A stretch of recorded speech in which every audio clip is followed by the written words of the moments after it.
আমার মন কাঁদে রে, আমার প্রাণ কাঁদে রে, ইমাম হোসেন শহীদ হলো দিনের খাতিরে। ইমাম হোসেন শহীদ হলো দিনের খাতিরে। আমার নবীর খানদান রে, দেখো কাটাই গর্দান রে। আমার নবীর খানদান রে, দেখো কাটাই গর্দান রে।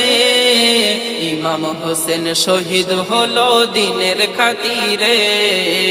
ইমাম হোসেন শহীদ হলো দিনের খাতিরে। জান্নাতি সাজ আনে জিবরিল ঈদের ওই দিনে, হাসান নিল সবুজার লাল নীল হোসেনে। হাসানের ঠোঁটে চুমা হোসেনের গলায়, যার হকিকত বেটিকে জানাই কামলিওয়ালাই। ভবিষ্যৎবাণী নূর নবী